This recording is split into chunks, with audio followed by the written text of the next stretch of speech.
Good day, Montague County. I am Adam Dara, and this is your Montague County Liberty News.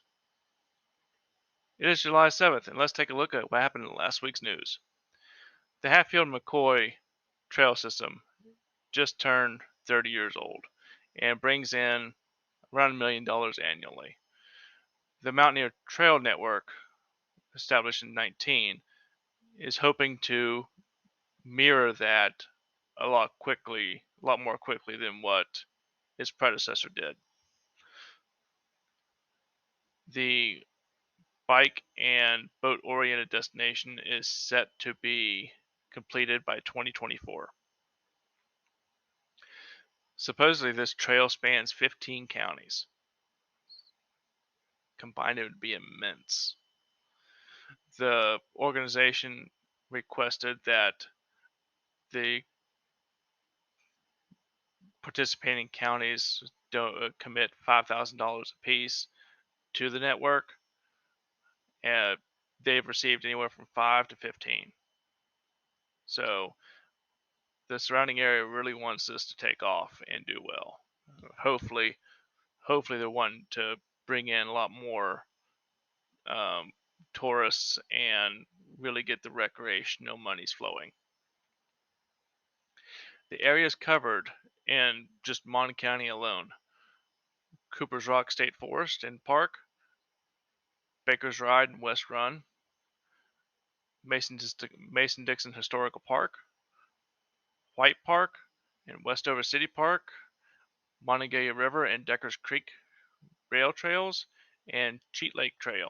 So, and that's just Mon County, and everything else connects to that within the 15 county radius. So I'll be interested in seeing how that works out.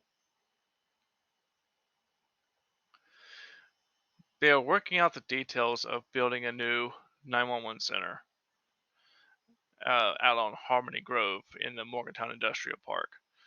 The new interstate exit that they're wanting to build will leave between the Granville exit and the University exit and potentially go right into this thing. So quick and easy access. The building itself will be around 9,600 square feet, and they're slotting it to cost around $9 million. They're given a $1 million contingency. I got a quote from Commissioner Bloom. What we learned during COVID is that we didn't have a warehouse for the facilities. Then when the tractor trailer full of PPE came, we had nowhere for the tractor trailer to go through and drop it off. It would also house the county's broadband core, and the construction is set to start in January. That may add with quotes and weather and everything else, but that's what they're projecting. Governor Jim Justice announced on Thursday that he approved a almost $5.5 million project which aims to improve the flow of traffic and relieve congestion near West Virginia University. The project will widen Beechurst for about a half mile between University Avenue and Campus Drive. That's a long stretch. And they have to go in. You can't go out. There's a big drop off there, and that's just a mess. And WVU buildings there and everything else. So they have to go into the wall.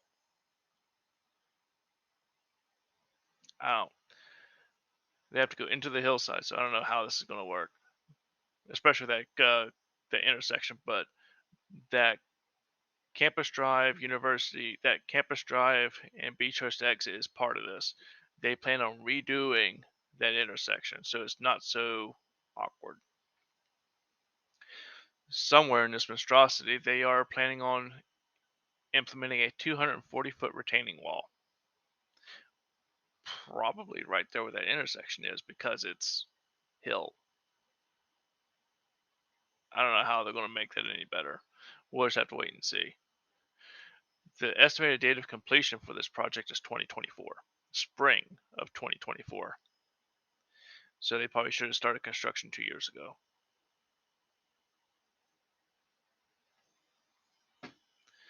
we'll just have to see.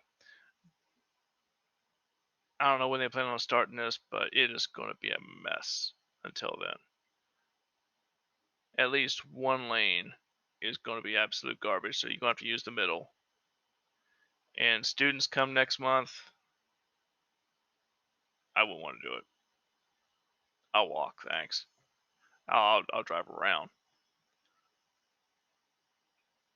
Don't want to do it. On Tuesday, the Board of Education had their meeting, and they were discussing the steps that the district takes to prevent chronic absences. Truancy is a big issue nationwide, and Monmouth County is no exception. But Clay Battelle is. Figure that out. They say that Clay Battelle is not an issue for truancy because the transitional period is different. Because the transition for Mason-Dixon to Clay Battelle is from 6th to 7th, that it's not an issue for them. But it is for junior high going to high school.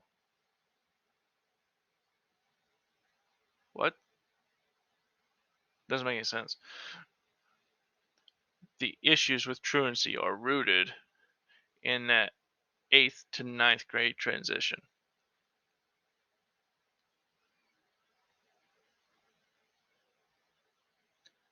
So you're telling me it has nothing to do with kids having issues with their IEP for those who have mental disabilities, learning disabilities? It's not the teachers just disregarding their learning disabilities. Surely it has nothing to do with lack of control over bullying or favoritism or the fact that the learning curriculum is just one size fits all or you get treated poorly. I've just seen too much of this in my school career. I've seen too much of this in my daughter's school career. Like, it's bad. And it's not the 8th to 9th grade transition, it's throughout the school career. The reason it's more prevalent in high school is because it's easier access. They have access to cars and you just can drive off. Or skipping because they have experience and they know how to skip school better or whatever. Or maybe they're just figuring out this stuff that they're learning in high school is useless because they're talking to their parents and the parents are like, Trig, I haven't used Trig except for when I was in college. Algebra, I've never used algebra in my life except I've never used algebra outside of a classroom. It's demoralizing. You're learning most of the high school curriculum is to go in debt in college and then never use it again. Unless you're going to be an engineer or chemist or something of that nature. Most of high school can be replaced with YouTube. Most of the useful stuff in high school can be replaced with YouTube. Credited YouTube.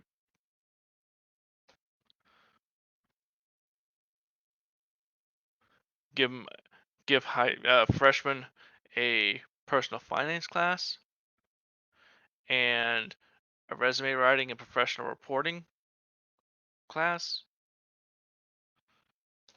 And that's all 80% of most high schoolers are going to need. The rest of the fluff is sports, school spirit stuff. Like it's fluff, and they're getting out of it because they think it's a waste of their time.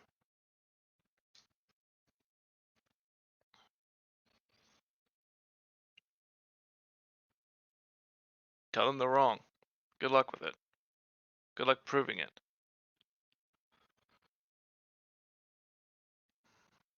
It it's just not good for the kids. I mean, I don't know. Back to good old Jimmy Justice. So he is calling the House and the Senate back into session for two reasons. One, he is hoping to reduce the income tax by 10%, and then uh, wanting to revamp the abortion law that's been in effect since 1870.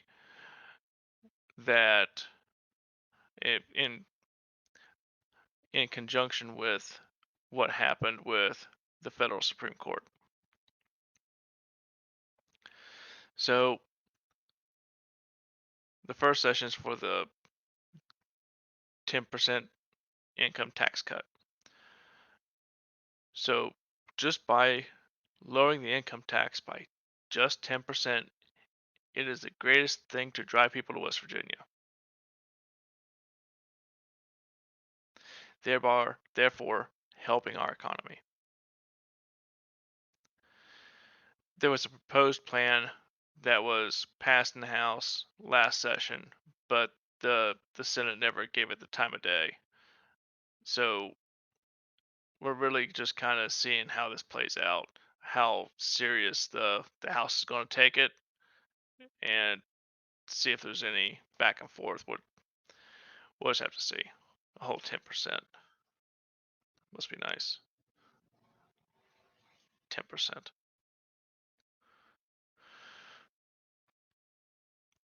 I have a quote from the great Jim Justice on the abortion bill. In this situation, the right stuff is to give the legislature time. It is a sensitive topic. It's something that has been in the makings for 50 years. And this is absolutely so difficult because there's so many different sides to so many different aspects. If we don't watch out, it will become a spectacle.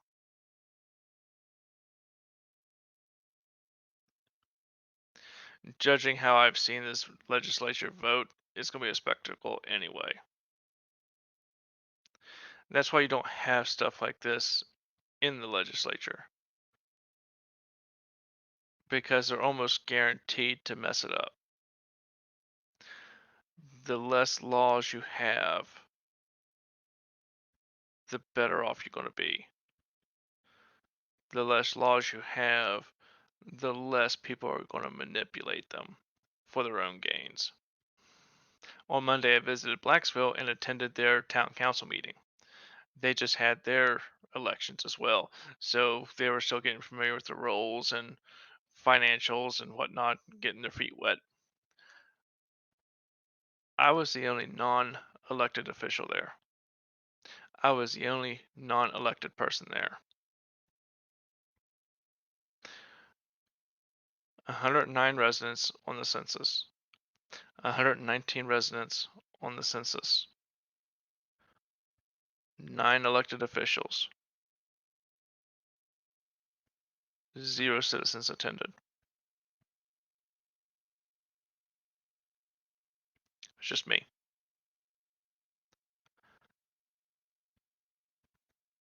It kind of hurts a little bit because can you imagine being elected by your townspeople and then they don't want to even come to the meeting? Vote and forget it. And then you want to gripe because they done something that you don't agree with. I had talked to the mayor, and he said that past town councils have left a bad taste in people's mouths, and they're trying to make that better. It's going to take time. Apparently, this has been a thing for a while, so Um, it's an uphill battle for them. I I had told them that the Libertarian Party will be there to help them in any way we can. If they have issues with the county or state, that we will pull for them and try to make freedom a little bit more accessible for everyone.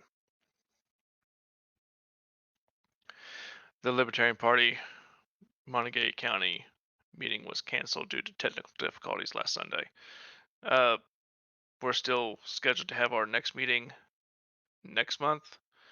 It will be in person. We're looking to keep meetings in person going forward. Just allows the public to attend, allows us to communicate better within the the group, and everything else is just we're hoping it just makes it better.